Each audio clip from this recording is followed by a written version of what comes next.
Nous avons l'honneur d'accueillir trois prestigieux invités qui nous font l'honneur de venir de France et d'Espagne pour cette soirée dédiée aux procédés photographiques. Et cette conférence est organisée dans le cadre de l'exposition La mémoire du futur qui a été inaugurée il y a 2 semaines et qui dure jusqu'au 30 août prochain. Alors je vous présente Anne Cartier-Bresson. À ma gauche, Anne Cartier-Bresson est conservatrice générale du patrimoine. Anne est responsable de la section photographique du département des restaurateurs de l'Institut national du patrimoine, INP, à Paris. Et elle est également directrice de l'atelier de restauration et de conservation des photographies de la ville de Paris, qu'elle a fondé en 1983. La RCP met en œuvre la politique de préservation et de valorisation du patrimoine photographique municipal. Anne est également l'auteur de nombreux ouvrages, dont le célèbre vocabulaire technique de la photographie, qui a été publié en 2008. Et Anne nous a fait la gentillesse et l'amitié de participer au catalogue de l'exposition La mémoire du futur, catalogue qui est publié en collaboration avec les éditions Noir sur Blanc et qui est bilingue anglais-français. Martin Becca qui est présent dans l'exposition La mémoire du futur. Martin vit et travaille à Paris. Dans les années 1980, il s'intéresse à l'histoire de la photographie et de ses procédés pré-industriels et il débute son activité de photographe. Il confronte dans son travail la modernité des sujets choisis avec une technique et un rendu empruntés aux procédés photographiques anciens. Et ces tirages se perdent dans un espace-temps incertain et questionnent de près notre présent. Joan Fontcuberta, qui est également présent dans l'exposition. Joan est bien connue pour ses œuvres photographiques qui examinent la véracité de la photographie. Il manipule l'image photographique et son œuvre interroge les frontières entre réel et documentaire, entre vrai et faux. Voilà, donc je souhaitais débuter cette conférence par vous expliquer pourquoi la première exposition que je présente en tant que commissaire au musée de l'Élysée s'intitule La mémoire du futur, dialogue photographique entre passé, présent et futur. Dès mon arrivée il y a 1 an à la direction du musée de l'Élysée, j'ai découvert la richesse des collections du musée de l'Élysée, puisque nous avons près d'1 million d'objets dans nos collections. Près de 200 000 tirages photographiques, 800 000 négatifs, albums photographiques, 20 000 livres de photographie. Et une des particularités de nos collections est la diversité des techniques photographiques. Et c'est ce patrimoine visuel unique que j'ai souhaité présenter au public. Et comme vous le savez, le musée de l'Élysée est une magnifique maison du XVIIIe siècle. Nous n'avons à l'heure actuelle pas d'espace pour présenter nos collections. Cela va bientôt changer puisque dans 4 ans, le musée de l'Élysée va déménager derrière la gare de Lausanne. Nous allons pouvoir construire un musée de photographie où nous aurons 300 mètres carrés dédiés aux collections. Mais en attendant, il m'est important de présenter ce patrimoine. Et en fait, c'est une relecture de l'histoire de la photographie que je propose dans l'exposition, un dialogue à travers le temps, à travers les époques. Et je suis vraiment partie des objets, des collections, des œuvres, des thèmes, donc que ce soit à la fois des portraits, des paysages, que j'ai souhaité faire dialoguer avec des photographes contemporains qui se réapproprient ces techniques. Donc l'exposition présente à la fois des conversations, des continuations, des contradictions, des dialogues, des duos, des duels. Comme vous l'avez pu le voir ou vous pourrez le découvrir dans l'exposition, nous faisons dialoguer des œuvres des pionniers des techniques photographiques avec des artistes contemporains qui se réapproprient ces techniques. Donc j'ai sélectionné 8 procédés photographiques. Il s'agit d'un choix subjectif de ma part. Nous débutons avec le daguerreotype et nous présentons 8 techniques photographiques, 8 procédés photographiques qui dialoguent avec des pionniers des techniques photographiques et des artistes contemporains. Dans l'exposition, nous présentons une quarantaine de photographes. Nous avons fait des emprunts au Japon, aux États-Unis, en Europe. Nous avons le musée historique de Vevey qui nous a prêté un très beau calotype. Donc voilà, c'est vraiment ce parcours, ce voyage dans le temps que je propose ici. Vous voyez un anonyme de nos collections, un ferrotype qui dialogue avec une œuvre de l'artiste américaine Victoria Will, qui se réapproprie le procédé du ferrotype pour photographier des artistes du Sundance Festival, qu'elle a immortalisé à l'aide du procédé du ferrotype. Et une des particularités de nos collections, c'est de posséder la collection la plus importante au monde de prismes Liebmann. Gabriel Liebmann est un scientifique, un physicien, qui est l'inventeur de la photographie en couleur par méthode interférentielle. Et Gabriel Liebmann a gagné le prix Nobel de physique en 1908 pour avoir théorisé la théorie ondulatoire de la lumière. Et grâce au prisme Liebmann et au procédé interférentiel, il a prouvé que la lumière était composée d'ondes de fréquences lumineuses différentes comme le son. Et nous avons dans nos collections 138 prismes Liebmann. Et dans l'exposition, c'est un autoportrait de Gabriel Liebmann, dialogue avec un portrait de Denis Gabor. Denis Gabor est l'inventeur de l'holographie, qui est la photographie en relief.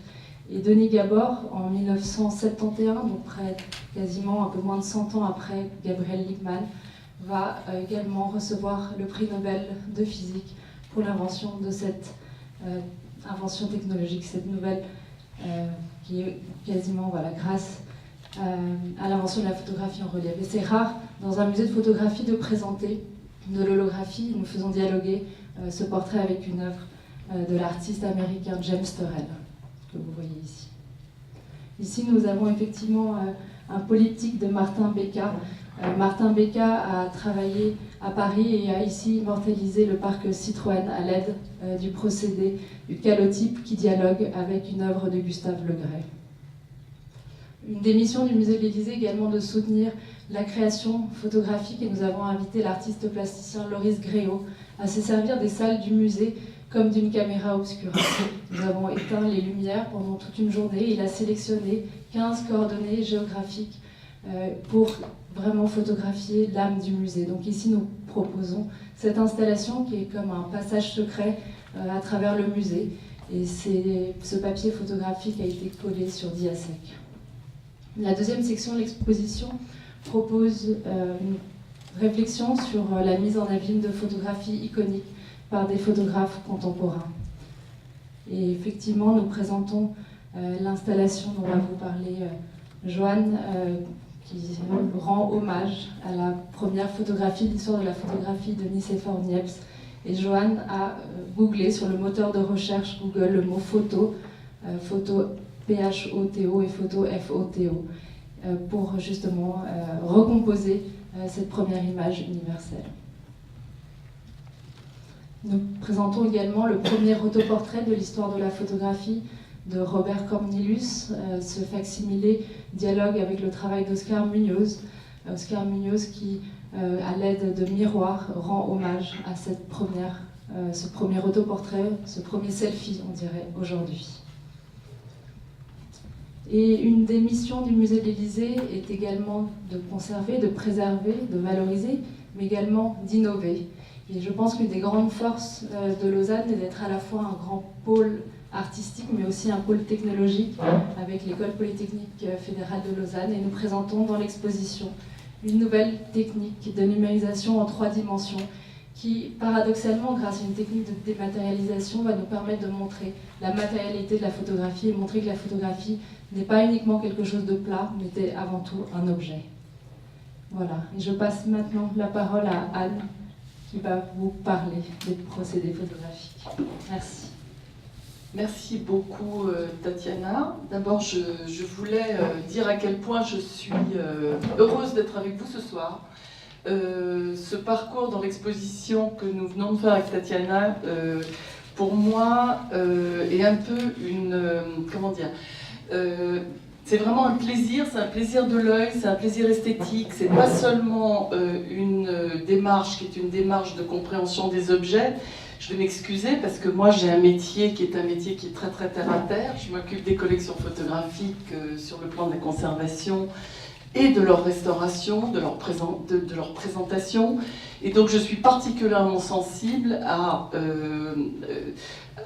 aux expositions qui, comme la mémoire du futur, ont un regard qui est en même temps esthétique sur l'histoire de la photographie, l'histoire matérielle, qui en même temps nous montre, nous explique les choses, et bien évidemment, ça ne vous étonnera pas, je vais, dans ma petite présentation, suivre ou dire des choses qui, bien évidemment, ont une résonance avec ce qu'on voit dans les salles là-haut. Voilà, donc merci beaucoup Tatiana pour cette présentation, pour cette, comment dire, cette qualité aussi d'exposition et de travail que tu nous as proposée. Alors, donc, je viens, comme le dit Tatiana, je vais prendre la petite, merci, du métier de la conservation et de la restauration des photographies. Donc notre métier est un métier qui vient du début, on peut dire, de la photographie, c'est-à-dire il y a 177 ans maintenant que la photographie est née, ça commence à faire beaucoup, on disait il y a quelque temps que c'était tout jeune. Même si on est les petits derniers dans l'histoire de la conservation et de la restauration patrimoniale, on est quand même, j'allais dire maintenant, avec des corpus qui ont beaucoup évolué. La photographie, c'est pas la peinture, c'est pas la sculpture, c'est pas l'œuvre d'art qu'on va appeler encore nous traditionnelle. Ce sont des choses des objets, qui sont passés du matériel et l'immatériel, de l'immatériel au matériel, avec des évolutions, des mixités, des fluctuations, qui fait que nous, dans notre métier, c'est vrai qu'en tant que, entre guillemets, archéologue de la photographie, il faut absolument maintenant qu'on arrive à défendre le futur de ce médium qui est complexe. Alors, du restaurateur qui va avec sa loupe binoculaire, ses gants, ses scalpels, intervenir sur les objets, à l'artiste, au photographe, j'ai à côté de moi deux éminents artistes et des gens qui réfléchissent et qui ont beaucoup réfléchi à ces objets. Le daguerréotype, comme le disait tout à l'heure Tatiana, est un objet qui au XIXe siècle était souvent surexposé, si tant est que, tellement surexposé que les Américains se vantaient, avec Hill d'ailleurs, d'avoir inventé la photographie couleur. Mais en fait, c'était le bleu des rayons ultraviolets qui insolaient plus que les autres, bien sûr, les plaques, et notamment les daguerréotypes. Et on a effectivement de très beaux exemples là-haut de daguerréotypes surexposés, mais là de manière totalement consciente et volontaire, contrairement à aux photographes qui ont précédé ces auteurs-là dans les années 1940 et qui ne maîtrisaient pas bien évidemment encore la lumière. Alors, la conservation et la restauration, c'est avant tout, on ne restaure pas, on ne conserve pas ce qu'on ne connaît pas, Dieu merci, et c'est avant tout, en fait, une aventure qui nous amène, nos étudiants, nos collègues, à interroger la matière. Alors, interroger la matière, c'est bien évidemment avoir une loupe binoculaire et regarder comment on regarde des insectes sous microscope, mais aussi, heureusement, pas seulement, et aussi comprendre la fonction des objets, leur caractère historique, par qui ont-ils été faits, et quelle est surtout leur évolution dans le temps. Alors, on parle, nous, fonction des objets avant de parler matière. Avant d'aller dans la technique, le procédé, le dispositif, bien sûr on en parlera et on en parle bien évidemment, il faut comprendre qu'un objet historique traverse le temps. La conservation-restauration, je vous le mettais tout à l'heure dans la diapositive précédente, c'est à mon avis une discipline hautement subjective qui est pratiquée par des êtres humains à un temps T, avec le regard que l'on peut avoir à l'époque présente qui est appliqué, j'allais dire, dans une conjoncture économique, politique, sociale particulière. Le patrimoine n'est pas séparé, bien évidemment, de toutes ces intentions historiques et présentes.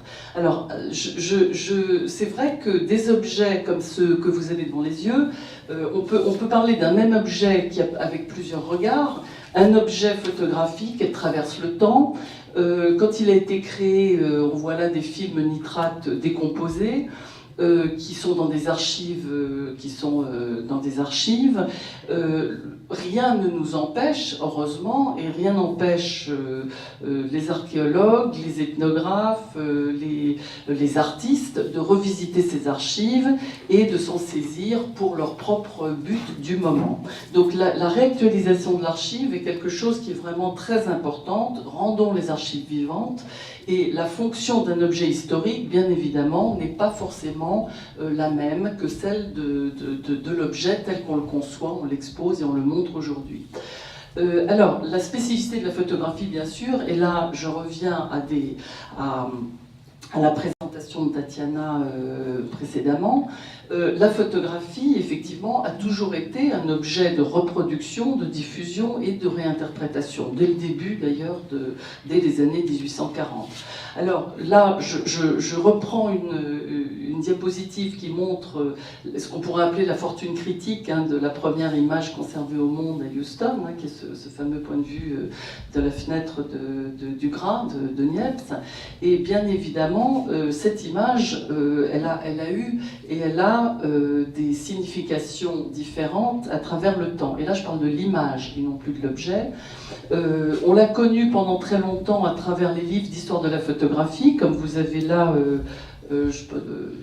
à droite, en haut à droite de cette diapositive. On la connaissait uniquement par sa reproduction qui avait été boostée et qui est maintenant déposée à la Bibliothèque nationale, mais sur un support gélatino-bromure d'argent des années 1980.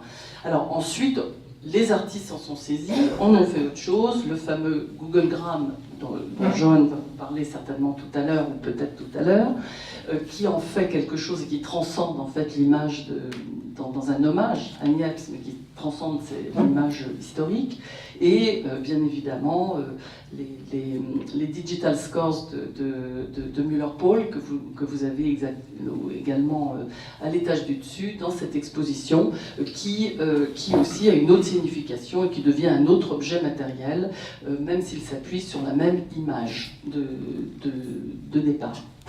Alors, comprendre la matérialité des objets, analyser les objets, bien sûr, l'altération doit être pour nous un facteur qui est un facteur d'analyse de l'œuvre. En dehors du procédé, c'est sûr que si on ne comprend pas que cette œuvre de Bogdan Konopka, qui est à gauche, le crypte, c'est une œuvre qu'il a fait quand il a revisité des négatifs familiaux moisis, et il a fait un très beau livre, une très belle œuvre sur les images altérées qu'il a reproduites dans un ouvrage récent. Si on ne comprend pas en tant que conservateur, restaurateur, que là il s'agit en fait à gauche de négatifs, enfin d'un tirage qui est en parfait état, mais fait d'après des négatifs détériorés, moisis, et qu'à droite vous avez une œuvre qui a un tirage qui a été moisi, c'est le tirage qui est moisi et non plus le négatif.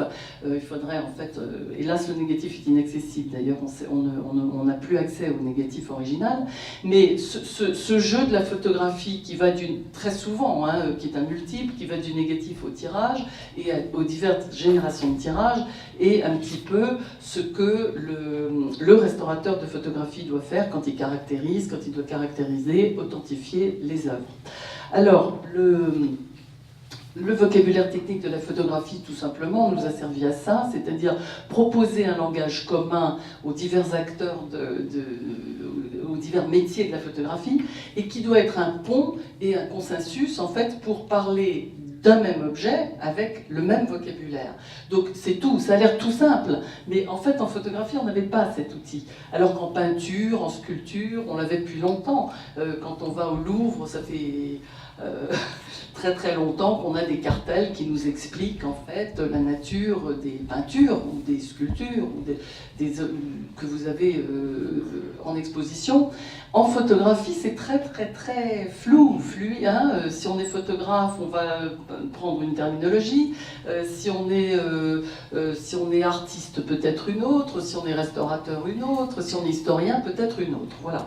Donc on essaye de proposer des typologies pour que la mémoire du futur, encore une fois, pour que le futur de la photographie qui se fait aujourd'hui ou qui a été faite dans le passé ne soit pas un cauchemar pour les amateurs, les historiens, et qu'on sache exactement de quoi il s'agit. Alors pour ça, c'est vrai que nous avons, alors là c'est peut-être la partie qui est un petit peu moins ludique de notre métier, bien que moi je considère que c'est quand même assez qu'il y a quand même c'est quand même aussi un petit peu comme un jeu, le jeu des origines. On va proposer des questionnaires aux artistes pour effectivement encore une fois s'y retrouver, pour les acquisitions, pour les restaurations. Alors comme disait Tatiana, je travaille sur des collections assez vastes de photographies, et donc il faut absolument qu'une œuvre soit caractérisée, authentifiée pour ce qu'elle est. La provenance, l'information, quel a été le tireur ou le monteur, les questions qu'on doit poser aux artistes doivent l'être effectivement avant les acquisitions. Alors le contexte, c'est effectivement une histoire récente, hein, on disait tout à l'heure 177 ans, c'est ancien, mais c'est pas tellement ancien que ça, à tel point que certains procédés sont encore mal authentifiés, méconnus, et même si on va dans des procédés aussi connus maintenant que le papier salé, on peut parler de papier salé albuminé, n'est-ce pas Martin, de papier salé, de papier albuminé mat, alors que normalement c'est brillant. Les variantes en fait doivent être intégrées parce que c'est la beauté de la chose. Plus on en sait, mieux c'est, et plus l'œuvre est valorisée. Donc c'est un petit peu dans ce vocabulaire technique l'idée que comprendre la fonction des objets, comprendre leur matière, la fonction, on disait qu'effectivement entre un négatif qui a été fait par Pio au XIXe siècle, un négatif historique, et un négatif fait par Martin Becca qui revisite le procédé sur papier verger. Pourquoi papier verger, Martin ? S'il te plaît. Voilà, donc avec une intention bien évidemment esthétique, peut-être conceptuelle, hein, qui dépasse la fonction historique de l'objet. Nous, on ne doit pas se tromper. Ce sont des objets qui sont des négatifs, mais qui n'ont plus la fonction historique du négatif, qui est d'être une matrice, qui sont des objets finalisés, qui sont faits pour être vus, comme chez Vera Luther ou d'autres, pour ce qu'ils sont, et comme en fait un objet qui, même s'il inverse les valeurs, eh bien, joue avec la notion de tirage. Alors, caractériser la nature des tirages, c'est effectivement ne pas se tromper. Quand William Klein, quand Brian Geizin font des planches contact et les exposent au mur, bien évidemment, la fonction planche contact historique, elle est de manière soit sérieuse. Chez Geizin, c'était effectivement une performance technique, hein, soit plus ludique chez William Klein, mais elle est transgressée. Donc la transgression de la fonction historique des objets doit être absolument, bien évidemment, comprise si on veut comprendre la beauté de la chose. Les tirages de presse. Un tirage de presse est un tirage qui doit être caractérisé comme un tirage de presse, qui n'était pas forcément un original au sens pour les collections, pour les collectionneurs, fait pour les collectionneurs, mais qui maintenant deviennent notre patrimoine photographique et fait partie de l'histoire de la photographie et que nous devons conserver comme tel et respecter comme tel. Voilà, donc je vais un petit peu plus vite, peut-être qu'il faudra me couper. La documentation des dispositifs. Le dispositif de prise de vue, c'est très important, le geste que l'artiste fait, peut-être même une performance chez certains photographes actuels. Le geste de la prise de vue, de choisir un sténopé, de choisir une caméra qui est, comme ici chez Scully et Osterman, un duplicata de la caméra de Fox Talbot dans cet hommage à Fox Talbot qui est exposé là-haut, donc le Talbot's Grave. Ils ont reproduit la tombe de Fox Talbot avec, à l'aide d'une caméra qui est sur le modèle de celui de Fox Talbot. Là, on a le négatif, il n'y en a qu'un, bien sûr, le négatif de la prise de vue, qui est l'objet original de la prise de vue, qui est donc un dessin photogénique.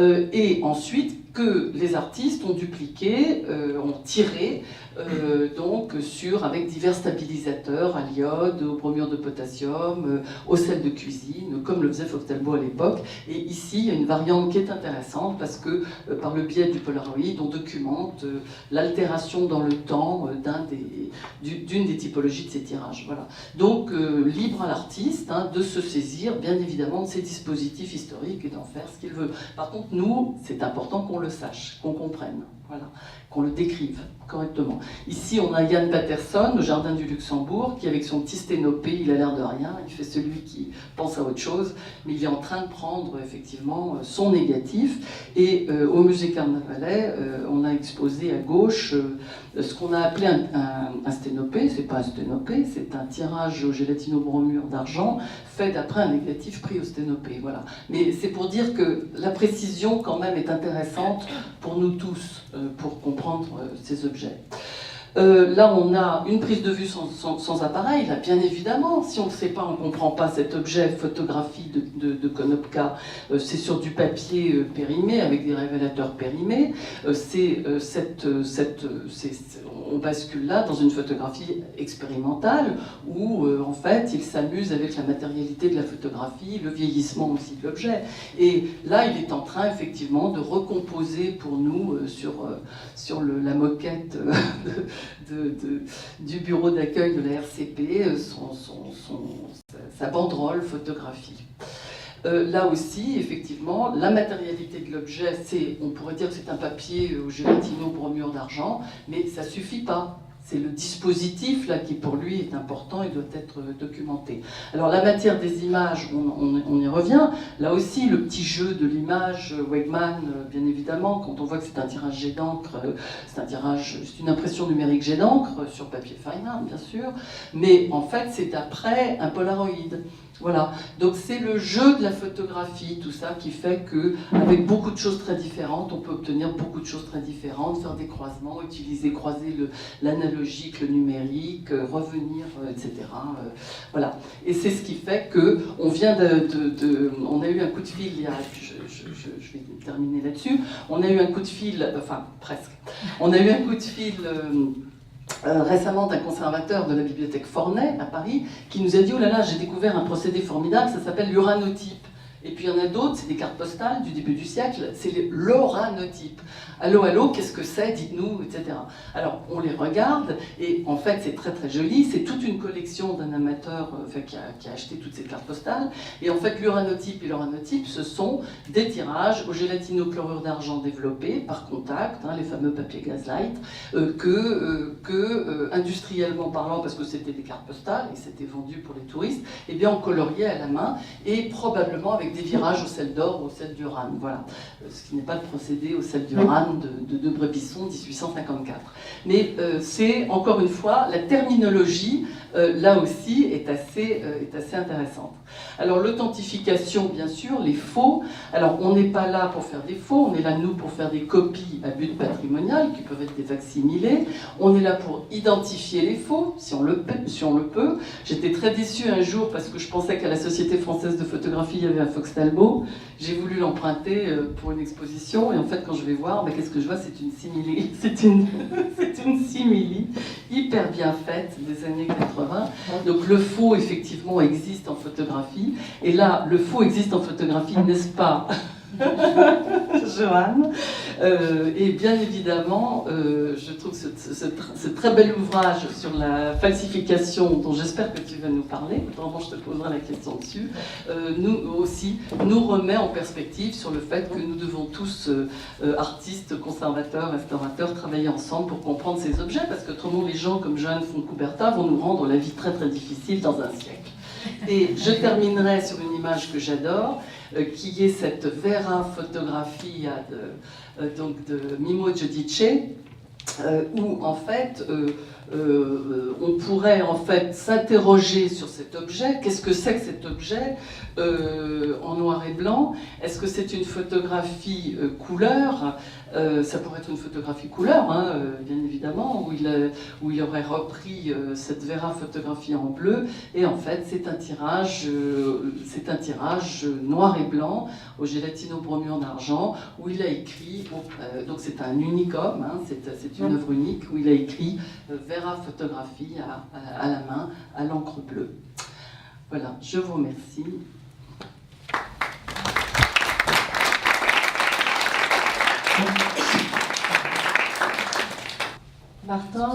Martin questionne, va nous parler justement de cette notion et de l'importance du nom, du fait justement de la typologie et des procédés, de l'importance justement des procédés et comment Martin s'est rendu à Dubaï et avec 40 kilos d'objets photographiques, de champs photographiques par 45 degrés, tu as pris ce tirage magnifique. Alors, on peut commencer là-dessus. Je voulais introduire peut-être d'abord un tout petit peu cette série et parler un tout petit peu de l'intention de mon travail. Donc moi j'ai travaillé par série et la ligne conductrice dans mon travail tourne beaucoup autour de l'aménagement de l'espace urbain, de la construction et de l'impact laissé par l'homme dans son environnement. Alors, la série de Dubaï, je vais peut-être la laisser passer sans commenter, parce que c'est voulu aussi que ça soit une mise en espace un peu différente. Mais je pars d'objets qui sont des papiers aluminés et des négatifs papier ciré. Je vous laisse regarder parce que voilà, la mise en espace pour moi est importante. Il y a une ambiance. Voilà.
Voilà, donc cette série sur Dubaï, je l'ai présentée de plusieurs façons, elle a été exposée pas mal de fois.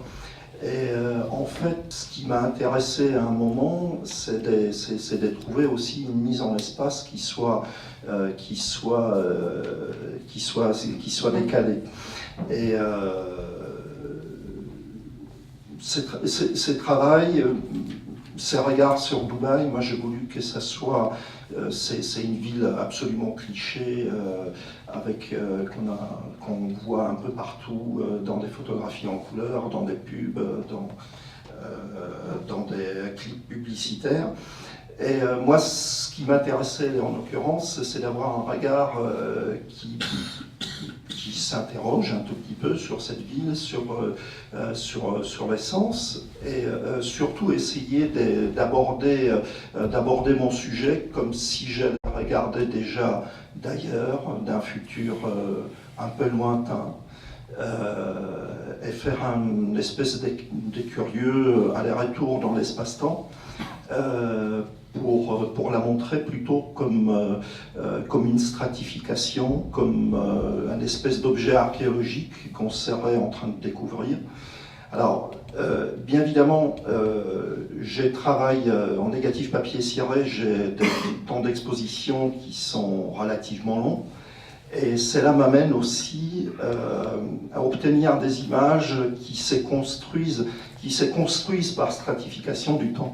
Alors, j'en ai choisi deux, dont cette image-là. On a l'impression qu'il y a de la circulation automobile au premier plan, qu'on a des voitures qui bougent. En fait, il n'en est absolument rien. Tous ces véhicules, ils sont immobiles, ils sont à l'arrêt. Ils viennent juste se poser un moment, il reste un moment.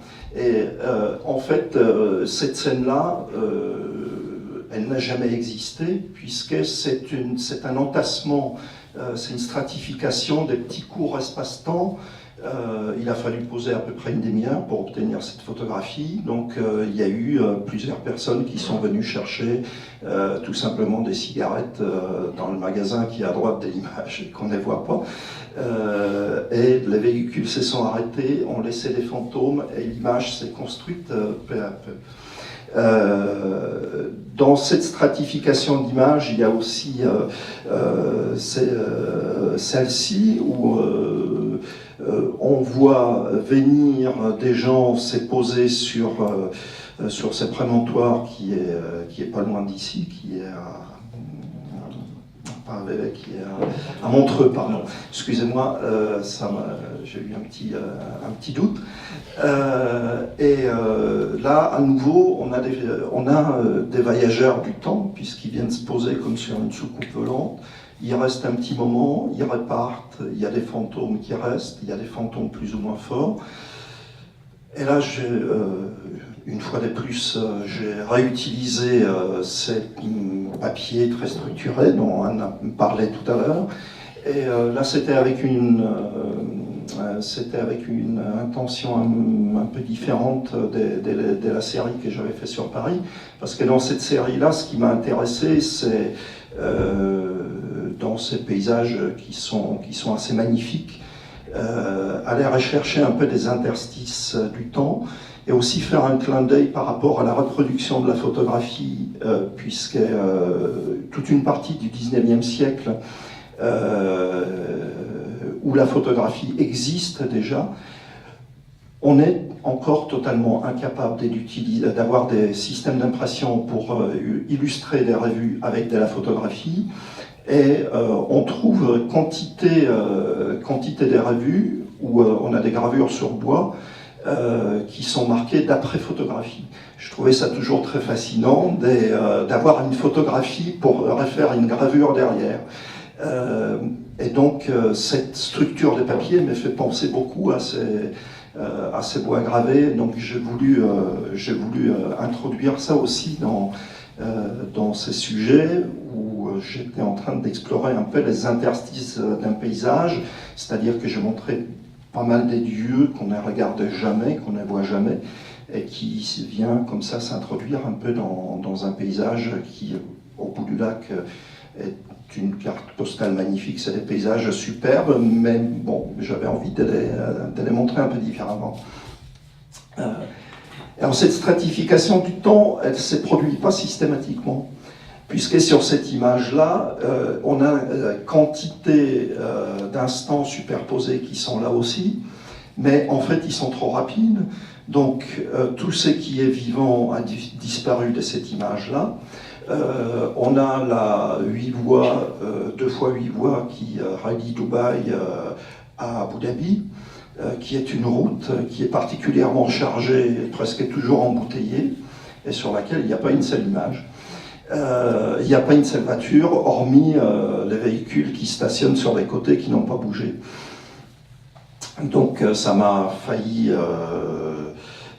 à Dubaï, quand j'ai exposé cette photo, quasiment une altercation avec un Émirati qui ne voulait absolument pas croire que j'ai pu prendre cette photo à Dubaï. Il m'a dit c'est pas possible, vous l'avez pas pris ici, c'est ailleurs, c'est un dessin, mais ce n'est pas une photographie. Voilà. Donc là, l'opération de la stratification s'est produite aussi pour construire un espace-temps, mais qui n'a jamais réellement existé, puisque c'est un entassement des temps très courts, et finalement, cette scène-là, on n'a jamais pu la voir non plus. Alors, voilà, je vais continuer. Je vais essayer d'aller rapidement parce que j'ai peur de déborder. J'ai une petite vidéo aussi pour montrer un peu comment on procède pour travailler avec une grande chambre. Celle-ci, c'est pas une 40-50, c'est une 30-40. Mais voilà, c'est déjà un petit poids et c'est l'image, chaque image, il faut vraiment aller la chercher.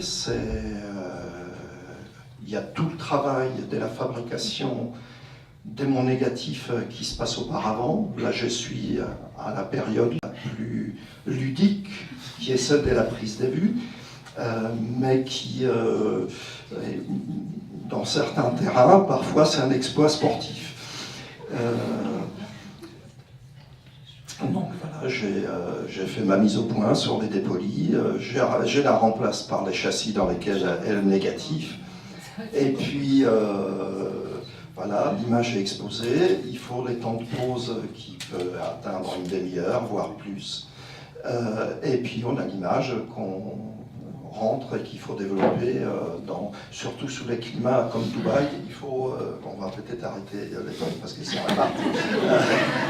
Ça devient un film comique. Et donc il faut développer, il faut préparer les négatifs et développer les négatifs dans la journée. Donc c'est un peu un projet comme Dubaï, c'est des kilos de matériel. Mais c'est aussi comme une traversée de l'Atlantique.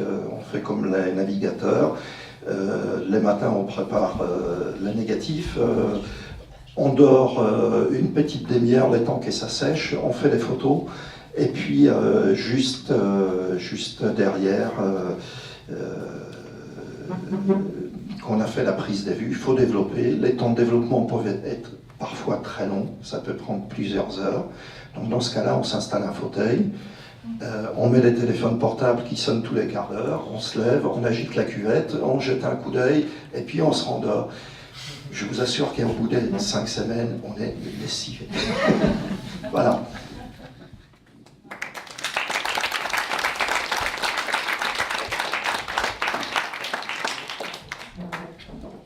Merci beaucoup, Martin.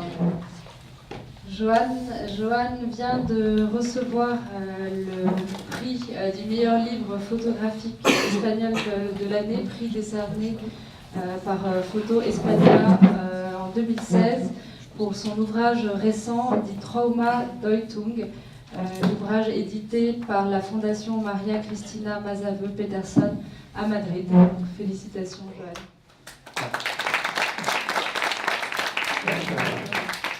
Merci beaucoup. Bonsoir. Je suis aussi très content d'être ici parmi vous et être témoin de cette expo que je considère historique pour 2 raisons. Je crois que c'est un hommage mélancolique à la perte de matérialité de la photographie. C'est-à-dire qu'ici, on est en train de faire une sorte de dissection et même une certaine autopsie. Alors je pense que cette idée que les supports photographiques, c'est évalué, c'est quelque chose à discuter, c'est quelque chose à considérer. Bien sûr, je parle d'une certaine perspective sociologique, anthropologique. Il y aura toujours des artistes qui sont minoritaires, qui sont des exceptions, qui vont continuer à produire des objets. Mais je dirais que nous sommes déjà dans une étape où la photographie a perdu son corps. Si dans la perspective traditionnelle de la philosophie de l'art parlait dans chaque création artistique d'une dualité, c'est qu'en latin on dirait un corpus mechanicum versus un corpus mysticum, c'est-à-dire du corps, de l'âme, de l'œuvre de création. Je pense qu'aujourd'hui, la photographie, ou ce qu'il reste encore de ce qu'on connaissait comme photographie, garde une âme, mais a perdu son corps. Le corps n'est plus là. Le corps peut-être est ailleurs. Et sur cet écran, dans tous les écrans, il n'existe pas, il est volatilisé. Non? Alors, toute ma démarche photographique, c'est une façon, un effort de s'interroger, comme Anne a dit, sur la matière de la photographie, sur la substance. Qu'est-ce que c'est la photographie? Comment il faut définir la photographie? À partir d'un procédé, à partir d'une fonction sociale, à partir d'une pratique, d'une expérience d'image. C'est-à-dire qu'il y a beaucoup de perspectives possibles. Et toutes sont valables. Toutes doivent coexister parce qu'elles vont nous enrichir notre perspective de ce qu'on aime, hein, l'image, la photographie. Bon, alors, dans mon travail, ça fait peut-être 40 ans que je travaille dans la photographie, je fais plein de projets et je dirais que les projets les plus populaires sont ceux qui essayent de jouer avec cette idée de vrai-faux, essayer de piéger les spectateurs avec les charismes d'authentification de l'image photographique.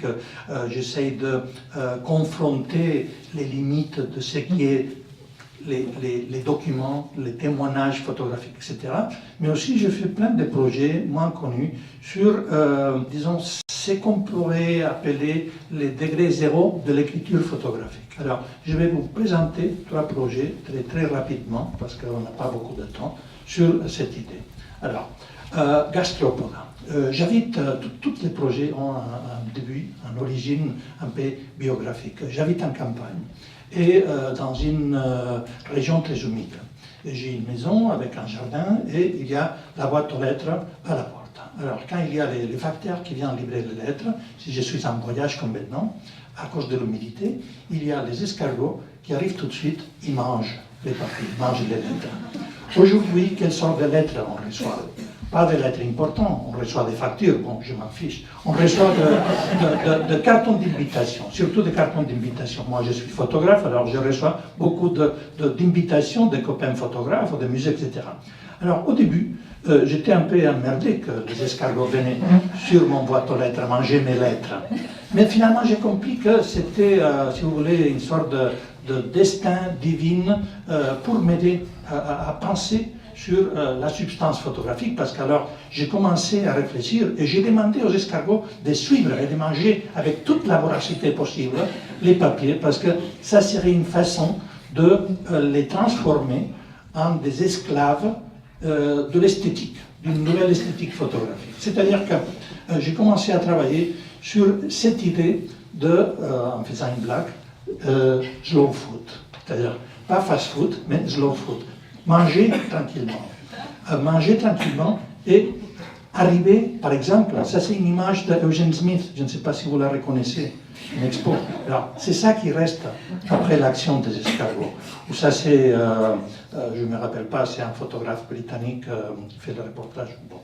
Alors, ça, vous reconnaissez, c'est une invitation arrivée du musée de Winterthur, pas loin d'ici. Ça, c'est une invitation arrivée d'Arles, de l'école de photographie. Tel que, finalement, c'est une façon de jouer avec cette idée de la photographie encore comme quelque chose qui a un support. Et j'aime bien cette idée nostalgique de se profiter de ces supports qui toujours restent. Et alors, ça me permet même d'arriver à faire toute une installation, toutes sortes de bandes vidéo où je montre mes amis les escargots en train de manger. Si vous me demandez qu'est-ce qu'ils préfèrent, je vais vous répondre tout de suite l'expressionnisme abstrait. Parce que c'est peut-être la tonalité de l'encre, ou je ne sais pas, le chromatisme, mais vraiment les escargots, ils n'aiment pas les noirs et blancs. C'est trop ennuyant, c'est trop... je ne sais pas, ils préfèrent plutôt, vous voyez ici, comme les papilles composent encore bon, j'appelle ça les photophages, c'est-à-dire des créatures mangeuses d'images photographiques. Alors ici, je fais des installations dans des galeries, dans des musées, où il y a des terrariums avec des escargots qui mangent les invitations de ces musées. Et de temps en temps, je prends des invitations, je fais des scans ou des reproductions photographes, je fais des agrandissements qui sont accrochés sur les murs, sur les cimaises. Alors, il y a, si vous voulez, les mêmes invitations mangées par les escargots, c'est-à-dire un déchet, et par contre, une œuvre d'art accrochée. C'est-à-dire, c'est quoi la différence? C'est un contexte de visualisation. C'est une façon de présenter. L'image est la même. C'est l'objet, c'est le support, c'est la matérialité qui change. Et bien sûr, parce que je suis catalan, je suis méditerranéenne, j'aime jouer avec l'ironie. À la fin de l'exposition, on mange les escargots. Manger les escargots qui ont mangé des photographies, on ferme le cercle. Bon, les projets, c'est les photomosaïques, dont il y a un exemple dans l'exposition ici. Je m'intéresse aux mosaïques parce que c'est les précédentes de l'image numérique. C'est-à-dire, si vous changez les pixels par les tesselles, c'est exactement le même principe. Hein, la structuration d'une image à partir d'une réticule de petits fragments. Bon. Alors, dans cette pièce ici, qu'appartient à une série que j'appelle Googlegram, je crois que Google a une fonction qui substitue la condition métaphysique de la photographie. Au XIXe siècle, la photographie était une façon de montrer les réels, de certifier les réels. Ce qui était dans l'image était devant l'objectif. Il y avait ce syllogisme direct. Aujourd'hui, c'est Google. On cherche quelque chose à Google, si on trouve des réponses, c'est que ça c'est vrai, ça existe. Si on ne trouve rien, c'est une chimère, c'est une invention. Voilà. Alors, je travaillais avec un logiciel qui permet de brancher l'ordinateur et de taper un mot de recherche. Et alors, toutes les images qui ont un rapport avec ces mots sont récupérées pour reconstituer l'image modèle, l'image disons, avec laquelle on commence. De cette façon, si avec la première image de l'histoire de la photographie, je tape photo, un F et un PH, de cette façon, je fais une recherche dans les domaines linguistiques plus divers, plus riches. Toutes les images, tout l'univers de la photographie sera répertorié. C'est-à-dire que la première image dans l'histoire va comprendre, va, disons, accepter, va se reconstituer à partir de toutes les genres, les domaines, les provinces de la photographie artistique, le photojournalisme, la photographie publicitaire, la photographie de mariage, la photographie pornographique, la photographie de nature morte, toutes sortes. C'est-à-dire, si vous cherchez, cette image, cette mosaïque est composée de 10 000 images trouvées d'une façon aléatoire à Internet qui répondaient à cette recherche. C'est-à-dire que si vous voulez, vous allez même récupérer toute l'histoire, tout un inventaire qui reproduit les parcours de l'histoire de la photographie. C'est-à-dire le début et un jour, une coupure à la fin. Alors ça m'amène à une autre idée, c'est bon, peut-être la matérialité de la photographie, c'est retourner à la photocéramique qu'on retrouve encore dans les cimetières avec les visages, les portraits des morts, c'est quelque chose presque éternel, c'est très résistant au temps, de problèmes climatologiques, etc. Alors, avec cette idée d'image qui est presque éternelle, matérielle, dense, lourde, je fais plein de projets en collaboration avec la participation des gens, en faisant des murales photomosaïques. Alors, par exemple, je demande dans un village que les familles qui veulent participer dans mon projet amènent les albums de famille, on scanne tout, on fait un archive de presque 15 000 images, et avec ça, je fais par exemple, dans l'église du village, un mosaïque. Ici, c'est une cloche, parce qu'il y a toute une légende sur l'histoire de cette cloche qui se remonte au Moyen-Âge. Une princesse arabe qui est devenue chrétienne a fait un don de cette cloche à la ville, etc. Bon, il y a des histoires poétiques, légendaires, etc. Mais alors, ça reste, c'est comme un mur de Facebook, mais fait, matérialisé. Alors les gens viennent ici et ils reconnaissent toute l'histoire du village, c'est-à-dire, je sais pas, au 19e siècle, les ancêtres, aujourd'hui, etc. C'est une façon de se rencontrer, de changer des expériences, des souvenirs. C'est la mémoire cristallisée, encapsulée photographiquement pour la vie, pour l'avenir de ces villages. Une autre pièce que je fais à Barcelone, qui a été aussi une commande de la ville, c'est juste en face de la cathédrale, ces grands murales composés de plus de 20 000 images, c'est toutes de petits formats. Et dans ces cas, à travers dans le journal de la ville, on a demandé aux citoyens de nous envoyer une image que, dans leur idée, représentait un moment de liberté. Avec toutes sortes de libertés, on n'a rien discriminé, on acceptait tout. Il y avait des gens qui s'embrassaient, des gens qui sautaient, des gens qui nageaient, des gens qui faisaient des conneries, des fêtes, etc. On a tout accepté. Et alors, avec le même logiciel, je générais une image. J'ai choisi un baiser entre deux femmes, parce qu'à ce moment, il y avait dans notre gouvernement de droite une volonté de finir avec la loi de mariage homosexuel. Alors ça a été une façon aussi de réagir à cette geste rétrograde. Et finalement, on a cette pièce qui est dans l'espace public, qui restera, et qui est surtout un magnifique fond pour des selfies des touristes et des Barcelonais qui sont là pour se faire des autoportraits. C'est-à-dire, si un jour vous visitez Barcelone, ne manquez pas, en face de la cathédrale, votre selfie. Alors, ça c'est des détails de cette murale, où il y a vraiment cette idée de matérialité. Il y a un petit texte, une citation de Oliver Wendell Holmes, qui a été celui qui a dit la photographie c'est un miroir avec de la mémoire. Il y avait une autre phrase très jolie qui disait l'écho d'un baiser n'est pas si, disons, éclatant que celui d'un canon, mais ses effets seront beaucoup plus importants pour l'avenir. Encore dans les mosaïques, les photomosaïques, à ce moment, à Paris, dans les musées de la chasse et la nature, je participe dans une expo dont le sujet générique est les safaris. Et alors, je fais un mosaïque avec une image de l'ancien roi de l'Espagne qui a été découverte à Botswana faisant de safari avec sa maîtresse, on ne savait pas à l'époque. Alors je fais dans ces cas un mosaïque avec de vraies pièces du marbre de Carrara, c'est-à-dire les matériels les plus kitsch, les plus aristocratiques que vous pourriez imaginer.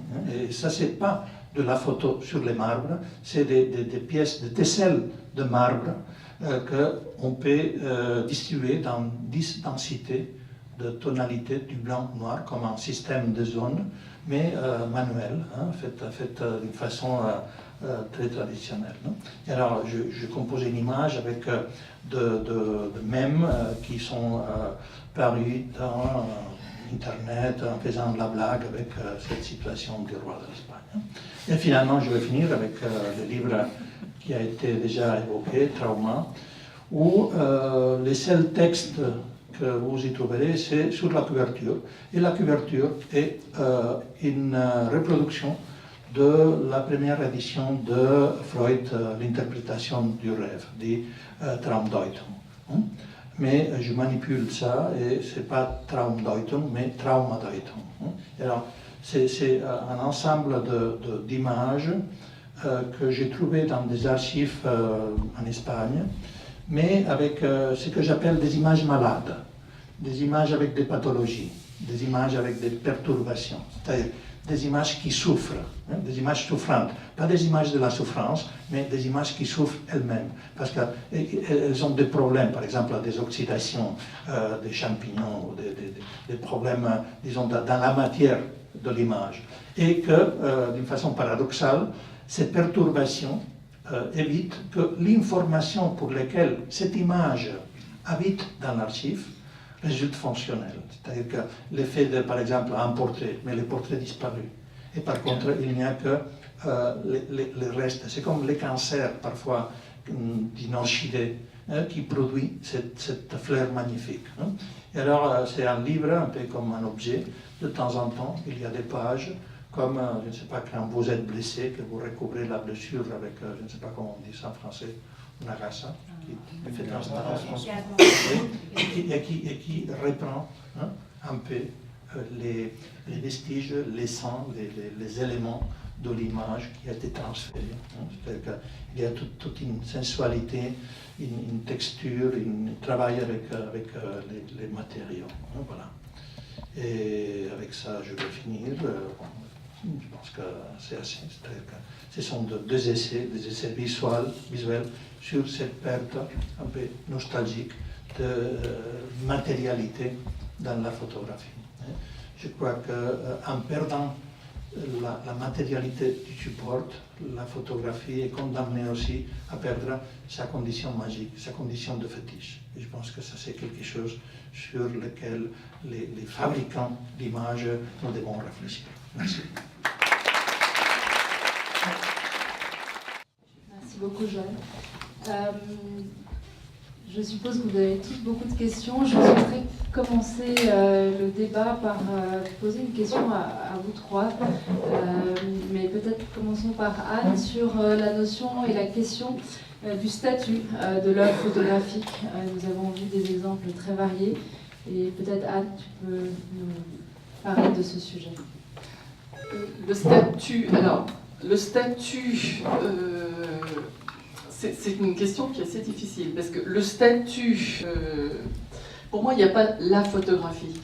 Le statut de l'œuvre photographique, elle va dépendre de sa fonction, de son usage, du temps, de l'époque, etc. Donc pour moi, il n'y a pas un statut. Je pense qu'il y a des statuts différents qui se croisent. Je crois qu'on l'a dit différemment chacun d'entre nous, hein, je pense ici. L'important pour moi, c'est que ce statut soit analysé et compris pour ce qu'il est, encore une fois, au moment où il est analysé. On est dans le temps, et on est, encore une fois, dans la subjectivité, moi je pense. Donc, pour te répondre, je pense que plutôt que... autant il est important de caractériser et de savoir pourquoi un objet photographique, là on va parler d'un tirage, d'une épreuve, d'un objet précis photographique a été fabriqué et est utilisé, autant ce statut évolue souvent dans le temps. Et on a tellement vu en photographie dans les collections des changements de statut des images, d'images documentaires qui passaient à l'image artistique, d'images artistiques d'une époque qui ne sont plus à la mode et qui rétrogradent dans l'image documentaire. Donc voilà, donc moi j'ai tendance à me dire, à me méfier beaucoup de cette histoire du statut, mais par contre à valoriser l'analyse de la fonction d'un objet photographique. À ce sujet, il y a une anecdote historique intéressante. Je ne sais pas si je vais la raconter proprement. Je crois que le premier musée dans l'histoire à avoir une collection photographique a été le Victorian Albert Museum, mais qu'à l'époque, il s'appelait South Kensington Museum. Alors, ils ont commandé les photographes qui allaient en Crimée, Roger Fenton, de reproduire des pièces de la collection. Alors, il y a eu des mouvements politiques, institutionnels, les musées ont changé, etc. Et alors, petit à petit, Fenton a devenu une figure. Et alors, le musée ne se rappelait plus qu'il y avait une collection d'images d'originaux Fenton. Ils ont commandé des autres tirages identiques à Fenton, mais qui étaient considérés des œuvres d'art. D'accord ? Et alors, il y a eu un historien canadien, Ingelvix, qui a fait une recherche. Et alors, il s'est rendu compte que la même image avait 3 statuts différentes. C'est-à-dire, il y avait, par exemple, j'ai l'image dans mon ordinateur, si vous voulez l'avoir reproduite, un squelette d'un singe, d'un gorilla, je crois, qui était considéré la reproduction d'un squelette de la collection d'histoire naturelle. Alors, il y avait la même image, qui était considérée une œuvre d'art, une œuvre d'expression. Et alors, il y avait une reproduction de cette œuvre d'art qui était une image de travail pour les étudiants, pour les chercheurs, etc. C'est-à-dire, la même image, le même auteur, avait 3 statuts différents. Alors, je fais une blague avec ça, parce que la collection documentaire est dans les subsols, dans les souterrains. La collection artistique est au 4e étage. C'est quoi la différence, c'est quoi la distance entre l'art et la photographie populaire? 4 étages. Pour rebondir sur ce que vient de dire Johan, c'est une très jolie histoire, mais c'est toute l'histoire des fonds de Jean Laurent en Espagne, des Braun en Alsace qui reproduisaient les œuvres d'art. Dans les années 80, on crayonnait dessus, on les mettait à la poubelle, parce que c'était des reproductions d'œuvres d'art, avant qu'on fasse des études sur Jean Laurent, sur l'atelier Braun. Je voudrais juste dire que ce qui est intéressant, c'est effectivement l'époque de l'époque dépend beaucoup comment elle a reçu une œuvre. Par exemple, au XIXe siècle, les photographies d'Allégret qui ont été acceptées dans un salon ont été expulsées à partir du moment où on a compris que c'était de la photographie. C'était considéré comme des œuvres d'art très intéressantes. À partir du moment où on a vu que c'était la photographie, c'était considéré, c'était pas une œuvre d'art. Aujourd'hui, Allégret est parmi ceux qui sont les plus reconnus au XIXe siècle. Martin, peut-être tu peux nous parler de l'importance pour toi de présenter à la fois un négatif et un positif dans tes œuvres, dans tes travaux. Alors, oui, pour moi c'est très important, c'est important à plusieurs titres.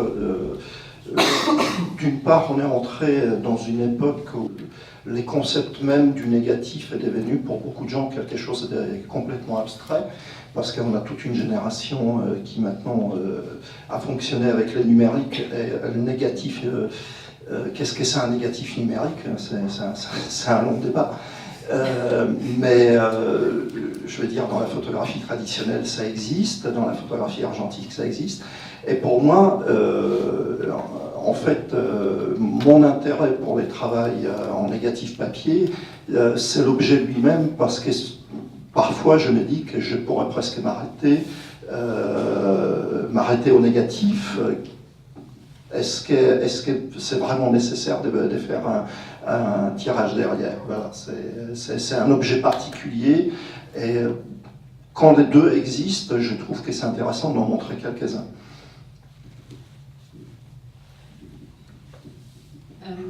Par rapport à la question de la matérialité, Anne, et l'utilisation des technologies nouvelles pour la sauvegarde du patrimoine, j'aimerais t'entendre à ce sujet. Alors, bon, je vais peut-être un petit peu, j'allais dire, être polémique, mais pour moi, il y n'y a pas de rupture entre l'analogique et le numérique, si ce n'est un mode de diffusion, d'utilisation, de communication différent. Voilà. Donc les techniques numériques, et on le voit très très bien aussi ici dans l'exposition sur la numérisation 3D, sont des techniques qui peuvent, en fonction de la sophistication des outils, nous aider parfois à mieux comprendre l'objet, à mieux le saisir, à mieux le documenter. Voilà. Mais d'une certaine manière, je pense que c'est un changement d'échelle. On a parlé de Google, on a parlé de la diffusion en fait, des informations maintenant. On tombe plus dans le problème de la diffusion de masse et de la possibilité de communication que dans des bouleversements ou ce qu'on pourrait appeler des révolutions, ce qui pour moi n'est pas le cas, par rapport au mode de conservation analogique, au facsimilé. Voilà, tout est une question de pourquoi et comment et pour quel public et pour quel but. Mais je pense qu'il est bien évidemment important de se saisir des nouveaux outils et des avancées permis et des percées permises par le numérique, sachant que pour moi c'est une évolution et que ça ne s'arrêtera pas là et que voilà, on continuera, j'espère, à pouvoir encore mieux interroger l'objet. Donc en conservation, c'est une manière effectivement de mieux comprendre, de mieux documenter. Et Joanne, cette question de perte de repères dans votre travail et justement ce lien entre à la fois la fiction, la réalité, est-ce que vous pouvez nous en parler un peu plus? Je crois que la photographie peut être comprise comme un produit historique, un produit culturel. Ce n'est pas par hasard que la photographie est née au début du XIXe siècle. C'est le moment où il y a l'éclosion de la culture technoscientifique, le positivisme, le naturalisme, le réalisme, la révolution industrielle. C'est-à-dire la photographie est une discipline qui doit répondre à toute la sensibilité de son temps. Alors, c'est quoi qui nous intéresse? La façon comment on fabrique la photographie ou les valeurs idéologiques auxquelles la photographie doit répondre. Alors, ça c'est un choix. Ça c'est un choix, si vous voulez, académique. Moi, par exemple, je m'intéresse surtout à cette dimension anthropologique, politique, culturelle. Alors, pour moi, ce n'est pas très important si ce sont les sels d'argent ou la cyanopipie, etc.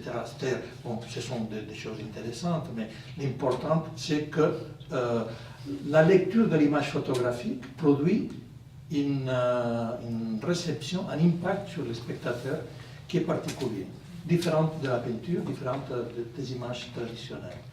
Alors, à partir d'ici, la photographie introduit une autorité, introduit un pouvoir sur le spectateur. L'image photographique s'autoproclame comme objectif. Alors, ça c'est une convention culturelle. On sait que toute création humaine est une construction, et que quelques photographes, en regardant le même sujet, vont voir des choses différentes. Alors, qu'est-ce qui se passe? Qu'il y a, si vous voulez, un protocole social qui considère que la photographie est une transcription littérale de la réalité. Alors, moi, j'essaye de faire comprendre les spectateurs que la photographie est un système de représentation comme n'importe quel autre. Et alors, j'essaie de briser cette confiance un peu naïve sur les documents photographiques. J'essaie de m'interroger et faire douter les spectateurs sur les valeurs que, d'une façon un peu, je dirais, spontanée et peut-être pas critique, on projette sur la photographie. Et alors, une partie de mon travail s'occupe justement de jouer avec cette illusion, cette fiction qui est inhérente à la photographie même. Par exemple, dans l'histoire, on pense qu'à cause de des historiens comme Newhall, Hersheim, etc., nous présentent une version de la photographie qui, à mon avis, est, je sais pas, il faut la confronter. Il pense que le documentaire a été l'essence plus importante de la pratique photographique, peut-être. Mais en tout cas, dans les premiers daguerreotypes, on retrouve déjà des fictions. Quand Daguerre fait les panoramas sur le boulevard du Temple, il y a les cireurs des souliers. Ça, c'est une construction. Alors, ça, c'est une image, je pense, de 1838. Voilà. Alors, pourquoi on ne parle pas de cette dimension tricheuse de la photographie? Je crois que c'était Benjamin qui disait la nature qui parle à l'œil est différente de la nature qui parle à l'appareil photographique. Et alors, le problème du photographe, c'est essayer de raccourcir cette distance entre cette nature. C'est-à-dire qu'à la fin, on pourrait dire que Daguerre invente une rhétorique photographique qui consiste à tricher pour rendre la photographie plus authentique que l'image directe. Parce que, bien sûr, dans les paysages de Paris, il y avait des gens dans la rue, il y avait de l'activité. Et sans les cireurs des souliers, les paysages devenaient un paysage spectral, un paysage de fantômes. Voilà. Alors je vais passer la parole au public. Est-ce que vous auriez des questions? Oui, bonjour. J'aurais deux questions. La première, c'est que vous avez beaucoup travaillé sur ces effets photographiques. Par rapport à nos nouvelles générations qui les retrouvent sur Photoshop, est-ce que c'est la même chose ou est-ce que c'est juste un joke? Est-ce que même vous, des fois, ça vous surprend de se dire que certains de ces filtres, en fait, reproduisent le même effet dans vos recherches? Le respect qu'on avait à l'image a changé. Et maintenant, on sait que ça peut, on peut intervenir, on peut faire n'importe quoi. À l'époque, par exemple, de John Herfield, faire un photomontage était compliqué. Ça prenait beaucoup de jours. Ça prenait d'une certaine intelligence visuelle. Aujourd'hui, n'importe quel con est capable de faire de bons photomontages avec Photoshop. Et on assiste à l'éclosion d'un surréalisme de troisième catégorie, complètement kitsch. Okay? Mais je dirais, c'est vrai, on peut arriver à aboutir à toutes ces sortes d'effets. Par exemple, avec les images qu'on a vues, c'est quoi la différence entre prendre un iPhone et faire des images avec un filtre Instagram, etc., qui nous donne cette texture-là, ou le travail que lui fait? Bon, je pense qu'il y a toute l'expérience de l'image. Il y a une certaine poétique, il y a une certaine mystique, si je me permets de dire comme ça. L'effet de souffrir chaque image avec les 40 kilos d'appareil photo, etc., c'est clair que ça va apporter quelque chose d'autre. Peut-être à la fin, si on regarde les images sur l'écran d'un ordinateur, il n'y aura pas beaucoup de différence. Mais je crois que dans ces sortes de processus, d'utiliser ces matériaux, ces procédés, c'est comme une certaine performance. C'est placer la valeur, une mise en valeur de l'expérience de l'image, de la construction de l'image, de la souffrance. C'est libérer la naissance de l'image avec de la douleur. Je pense que ça, c'est encore important pour une certaine pratique artistique. Je ne sais pas si tu es d'accord. Je voudrais ajouter quelque chose. Je pense que dans le Photoshop, il y a une fonction qui est formidable, qui est l'histogramme, et qui permet de revenir en arrière, même 10 phases derrière qu'on s'est planté. Dans une autre façon de faire des images comme la mienne, mais ça n'existait pas. Donc ça veut dire qu'on est dans l'expérimentation. Le résultat n'est jamais garanti. Il y a aussi la possibilité, même si on maîtrise relativement bien son sujet, que ça vous échappe un peu, et après on joue avec.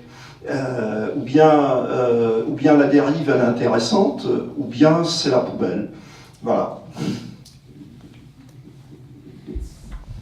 Et donc la deuxième question, c'était aussi en parallèle par rapport à ça.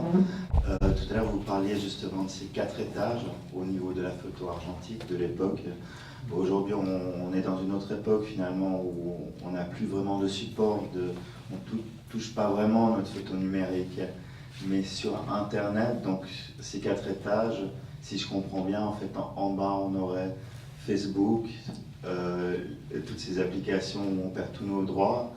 Après, au milieu, on aurait ces applications qui permettent à certains photographes de se faire moyennement dépouiller. Mais en haut, tout en haut, on aurait quoi? On aurait finalement l'image qui se retrouve dans un musée, sur un écran.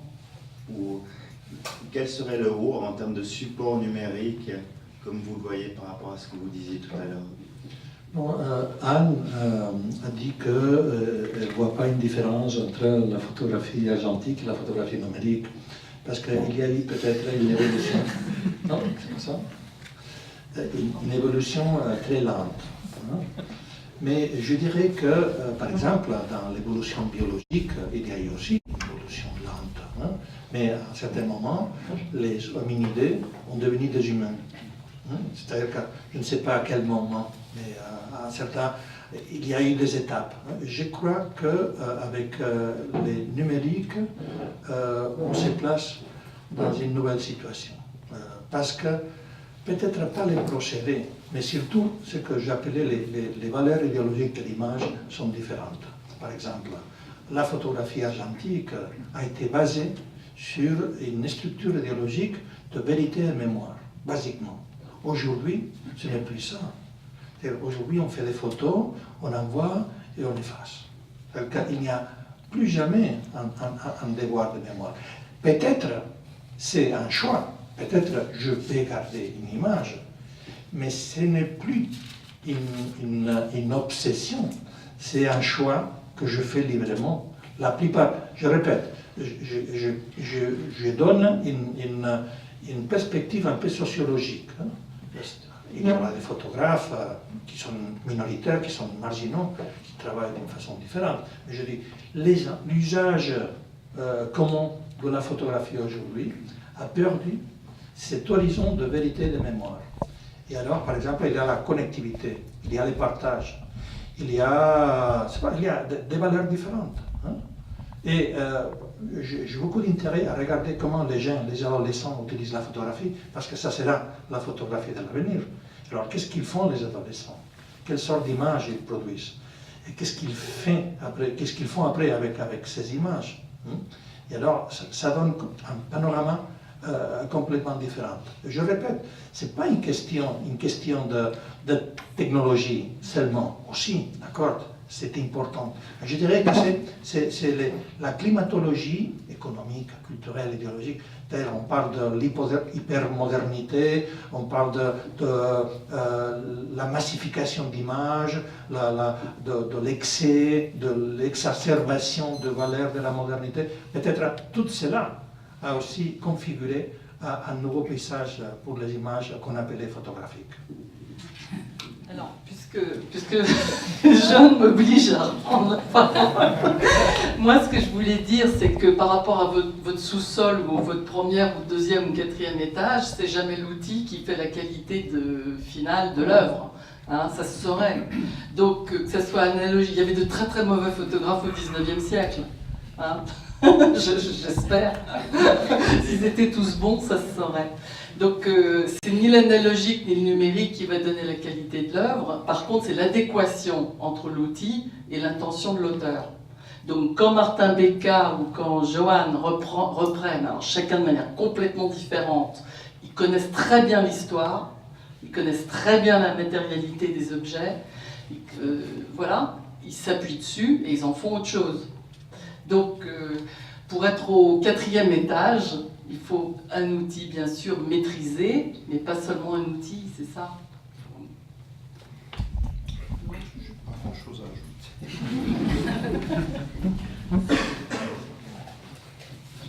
Moi, j'aurais une petite question pour Raphaël Coubertin. Je suis très étonné que vous disiez qu'aujourd'hui, la photographie a perdu son corps et sa matérialité. On pourrait défendre exactement le point de vue inverse, et en fait c'est ce que montre cette exposition. au sens où Internet a attiré l'attention du public, des spectateurs, sur la matérialité photographique à contrario. Et l'utilisation de Photoshop a montré à tout un chacun qu'on pouvait manipuler les photographies. Donc je crois qu'aujourd'hui, justement, historiquement, anthropologiquement, on est dans un moment de l'histoire de la perception photographique où elle n'est plus opaque, elle est plus transparente, et tout votre travail admirable le montre et va dans ce sens-là. C'est un objet de manipulation, c'est un objet opaque et non pas transparent, c'est un objet matériel. Et vos escargots l'ont bien compris, puisqu'ils bouffent de... Une petite question, vous leur avez fait bouffer vos photographies? Mais je crois que nous sommes les derniers des Mohicans. Ah. C'est ça, oui. C'est-à-dire, la prochaine génération, probablement, ils ne feront pas de tirage. Ils ne feront pas de tirage. C'est-à-dire, je crois que l'objet est fini au point de vue sociologique. Je répète, il y aura toujours des artistes, il y aura, disons, des exceptions. C'est comme Astérix, il y aura toujours un petit village qui va résister. Mais le reste de l'Empire sera occupé par les Romains. Et les Romains, c'est la photographie analogique, la post-photographie, appelez-vous comme vous voulez. Ça sera quelque chose que n'a pas besoin d'un support matériel, qu'on va se regarder sur des écrans, ou même peut-être on va se transmettre directement sur notre rétine, je ne sais pas. En même temps, un écran, c'est un support matériel.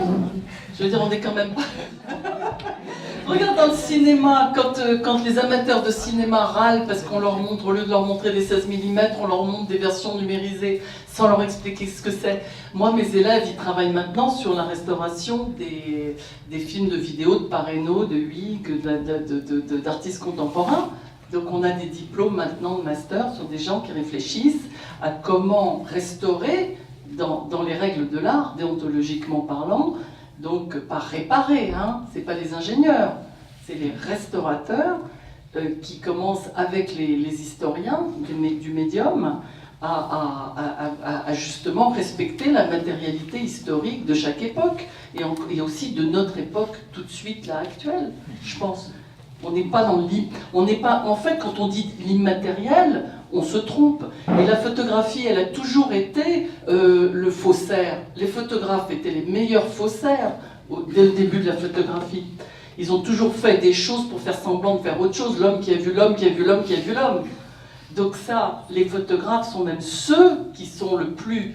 La gymnastique mentale de la photographie est la plus apte à comprendre, je trouve, ce tournant actuel du numérique. C'est vrai, il faut y réfléchir, mais par exemple, dans le cinéma, on ne parle pas de la matérialité de l'image. On parle de la matérialité disons de la pellicule. Mais c'est comme parler de la matérialité de l'appareil photographique, bien sûr, l'appareil photographique, ça sera toujours matériel. Mais c'est-à-dire l'image photographique, je vois l'histoire de la photographie même comme un processus, comme on dit, une diète pour arriver à être mince.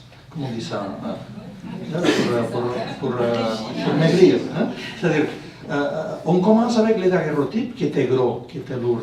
Après, il y a les vitres, hein, après il y a les papiers, après il y a la pellicule. Chaque fois elle est plus fin, chaque fois elle est plus mince. Et on arrive à... Mais les formats se réduisent. Non, mais les supports, hein, je veux dire les supports, c'est-à-dire les daguerreotypes, c'est quelque chose que tu as dans les mains. La photographie illuminée, c'est quelque chose qu'il y a sur la cheminée, que tu amènes dans ton portefeuille. C'est ça qui se perd, c'est ça la matérialité qui se perd. Peut-être que le meilleur instrument des mesures, c'est les photographies qui sont affichées sur les frigos. Ça tend progressivement à disparaître. Il y a une autre chose intéressante, par exemple, c'est que les procédés pour produire des images photographiques n'est plus dépendant de l'optique et de la chimie. C'est-à-dire que, par exemple, très clair, les derniers catalogues d'IKEA, 80% des images ont été faites par synthèse. Et sont des images, je les ai aussi dans l'ordinateur, je peux les projeter, on en peut en discuter. C'est des images qu'on dirait, c'est une photographie. Non, c'est pas une photographie. C'est une image de synthèse. C'est beaucoup plus réaliste qu'une photographie. Bon, alors, c'est quoi l'avenir de la photographie telle qu'on l'a connue? Les modèles, les statues iconiques vont rester, parce que c'est l'image figurative, c'est l'image réaliste. Mais les procédés sont en train de changer. Et il faut se rendre compte, c'est-à-dire on ne peut pas être aveugle à toutes les transformations dont nous sommes témoins. Mais en même temps, ce qui est intéressant, c'est qu'on est dans une période où des tas d'hybridations sont possibles. On peut très bien imaginer aujourd'hui de tirer un beau cyanotype à partir de l'image des synthèses Ikea. Oui, non, c'est vrai, mais je parle de culture visuelle. Hein, c'est-à-dire, qu'est-ce qui va passer quand les journaux vont arrêter de faire des photos et vont présenter des infographismes dans les commerces, dans les publicités. Maïté Garcia qui présente une très belle exposition au musée d'art d'histoire de Genève sur les collections photographiques de Genève. Maïté, tu as une question?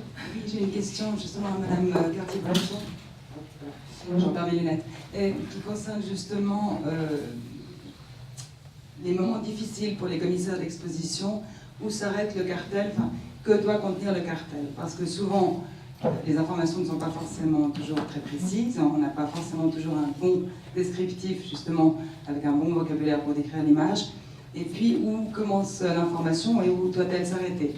On est confronté, quand on expose de la photographie, à être parfois trop explicite et à donner des cartels commentés très longs pour expliquer ce qu'est un daguerréotype, un aristotype, etc. Et parfois, on gave le visiteur. Donc, est-ce qu'il existe un terme moyen, utile, efficace, qui permette d'initier justement les visiteurs à cette matérialité qu'on essaye de montrer effectivement au Musée Rat à Genève dans l'exposition, ce qui n'est pas facile du tout. Moi, je crois qu'il n'y a pas une réponse, enfin, une seule réponse non plus. Ça dépend du projet, ça dépend du public, ça dépend de l'attente et de la raison de l'exposition. Par contre, je pense qu'il y a une chose qui est vraiment importante pour moi, parce que moi, j'ai été très gênée pendant toute ma vie quand je vais voir des expositions de photographie, et ça continue.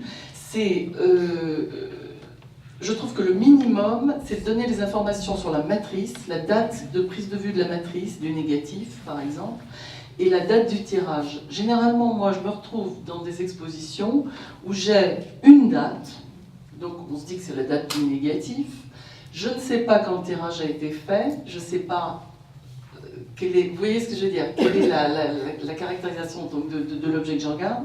Et ça, je trouve que c'est très important de bien expliquer, en fait, la date du négatif, la date du tirage, la nature du tirage. Est-ce que c'est un tirage posthume, un tirage tardif, un tirage d'époque?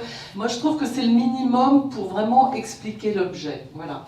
Et ensuite, si vous décidez que c'est important pour votre public d'expliquer ce que c'est qu'un daguerréotype, bah, il faut le faire. Mais il y a des expositions où c'est pas pertinent. Donc moi, la nature du procédé, moi, si c'est moi le public, elle m'intéresse. Mais à partir du moment où les choses sont clairement énoncées, rien n'est choquant. Ce qui est choquant, je trouve, c'est quand on va, et ça c'est vrai de beaucoup de foires de photographie ou de galeries de photographie, dans le monde marchand, il y a beaucoup plus de confusion parce que justement, on ne vous donne pas toutes les indications sur l'objet que vous voyez. C'est-à-dire que vous ne pouvez pas comprendre en lisant le cartel quel est l'objet. Voilà. Donc parfois, il vaut mieux un petit peu moins, mais de manière plus précise. Voilà. Alors, faisant partie un peu de cette génération, côtoyant beaucoup aussi d'adolescents qui sont, comme vous le disiez avant, on a cette perte de l'argentique. Pourtant, j'ai quand même l'impression qu'il y a une espèce de nouvel essor de l'argentique, des anciens procédés photographiques. J'ai la chance de travailler dans un magasin où on travaille avec du matériel argentique. Et c'est vrai que le plus gros de notre clientèle pour ce niveau-là, c'est quand même des personnes entre 16 et 25 ans. Donc, est-ce que vous considérez peut-être qu'à ce moment-là, c'est une mode? La question s'adresse à vous tous.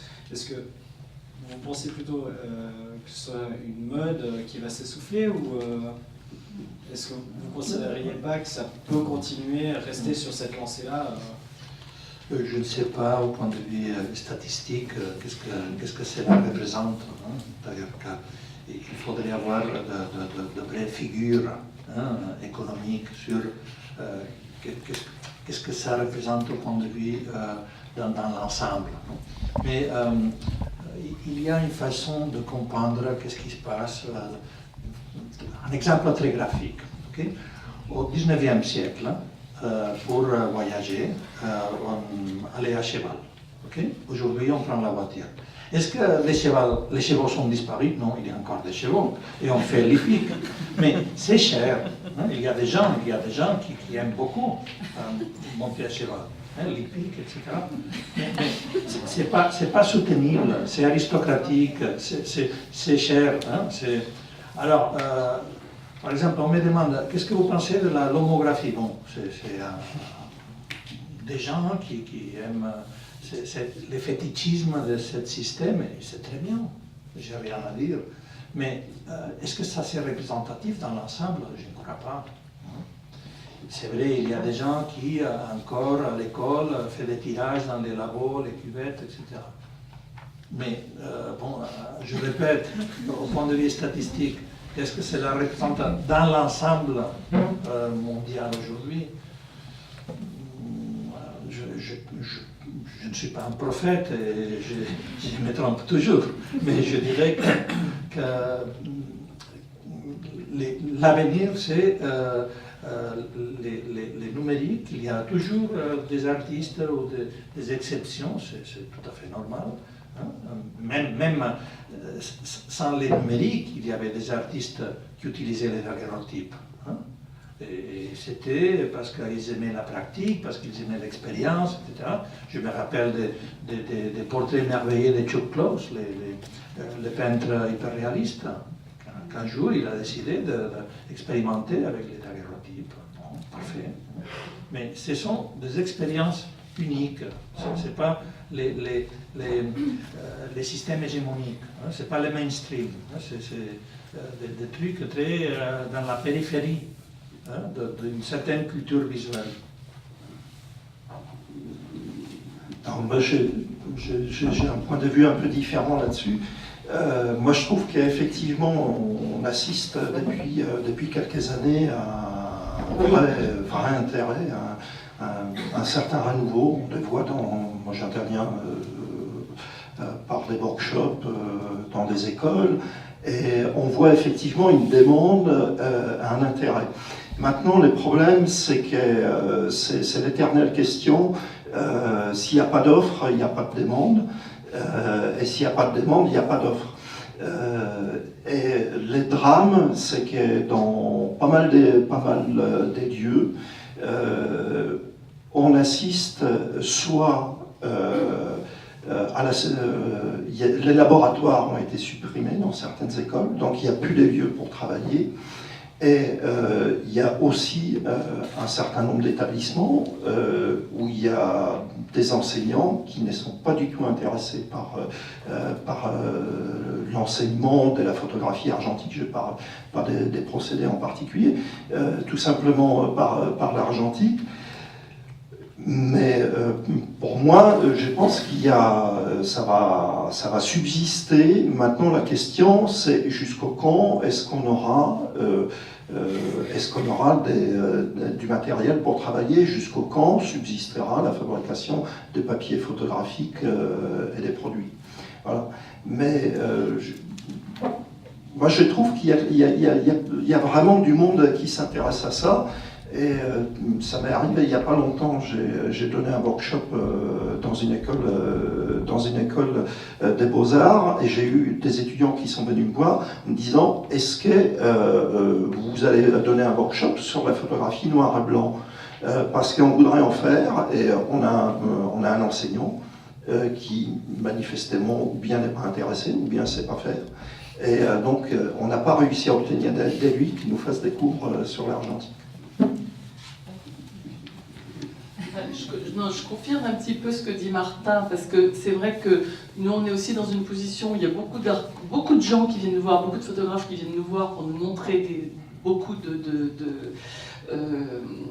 leurs œuvres. Hein, et on voit que, bien évidemment, ce tout numérique actuel, avec tout, je vais le dire encore une fois, l'obsolescence programmée, tout ce qu'on peut savoir hein, sur l'évolution des images aujourd'hui, la problématique même politique, je crois, de la production d'images aujourd'hui, que, comme dit Martin, il y a forcément des réactions et des mouvements en ce moment chez les très jeunes, je confirme, parce que moi je suis très très frappée dans les écoles de beaux-arts en ce moment, l'école des beaux-arts de Paris vient de décider de créer un grand laboratoire, ils en ont déjà un, mais qui est assez petit, un laboratoire argentique beaucoup plus grand. Donc, mais c'est vrai que c'est Bustamante qui est arrivé comme directeur il y a récemment, qu'il est lui-même photographe, donc sensibilisé à ça. Mais c'est quand même étonnant de voir les jeunes actuellement, je pense, de ce que je vois moi aussi de mon enseignement ou de contacts que j'ai avec eux, se saisissent beaucoup de la mixité des matériaux, de la photographie non pas historique mais alternative.